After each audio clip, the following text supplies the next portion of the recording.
Honourable Speaker, question of privilege under rules 163 এবং হচ্ছে আমাদের conditions of admissibility of questions of privilege এর rules 165 এর যেই 2 আছে সেটাকে আমলে নিয়ে কোয়েশ্চেন অফ প্রিভিলেজটি করছে মাননীয় স্পিকার। সেটি হচ্ছে আজকে যদি আমরা কার্যপ্রণালী দেখি এবং এটাও আমলে নিচ্ছি বিধি 45-এ যে তারকা চিহ্নিত প্রশ্নের ডিসক্রিপশনটা এটা আপনার উপরে আছে, এটা আমরা জানি। আপনি যদি চান সেটা লিখিত বা টেবিলে দিয়ে দিতে পারেন, সেটাও আমরা জানি। কিন্তু এটা ফাংশনাল ডেমোক্রেসির জন্য এবং এটা ফাংশনাল পার্লামেন্টের জন্য মাননীয় স্পিকার আমরা কোথায় বলবো, আমরা যদি মাননীয় মন্ত্রীদেরকে জবাবদিহিতার আন্ডারে না আনতে পারি, আমাদের কথা বলার জায়গা একদমই সীমিত, 2 মিনিট 1 মিনিট 1 মিনিট 30 সেকেন্ড দেওয়া হয়, সেই জায়গায় আমরা মাননীয় মন্ত্রীদেরকে চলমান বিভিন্ন বিষয় আপনার প্রশ্নের মধ্যে তাদেরকে আনি। কিন্তু আমরা দেখেছি গত 2 সপ্তাহের সেশনে আমাদের এই যে তারকা চিহ্নিত প্রশ্নগুলো সংসদের কার্যপ্রণালীতে থাকলেও সেগুলো শুধুমাত্র টেবিলে দিয়ে দেওয়া হয়, যার ফলে আমরা মন্ত্রীদেরকে আমরা প্রশ্ন করতে পারি না এবং আমি মনে করি এটির মাধ্যমে আমার অধিকার বঞ্চিত হচ্ছে এবং আমি সম্পূরক প্রশ্ন করতে পারি না, আমি অধিকার বঞ্চিত হচ্ছি।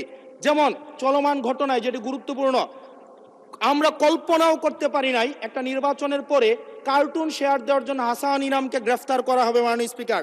আমরা হাসিনার আমলে দেখেছি কটূক্তি করার জন্য গ্রেফতার করা হয়, কার্টুন শেয়ার করার কারণে আমাদের চিফ হুইপ মহোদয় আমাদেরকে ইনভাইট করেছিলেন এই সংসদে, যে উনি বলেছিলেন তিমির এবং হাঙ্গর, এটা স্যাটায়ার করে বলেছিলেন, এটা আমরাও বুঝেছি, এটা উনিও বুঝেছেন।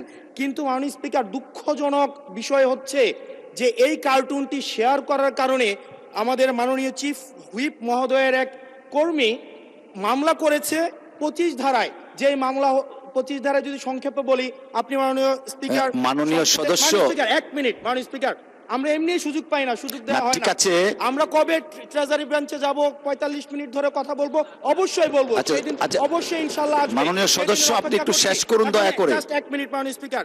25 ধারায় রয়েছে, যে বিধিতে মামলা হয়েছে 25 ধারায় রয়েছে যৌন নির্যাতন করা হইলে, সংক্ষেপে বলছি, তাইলে এই ধারায় মামলা করা হবে।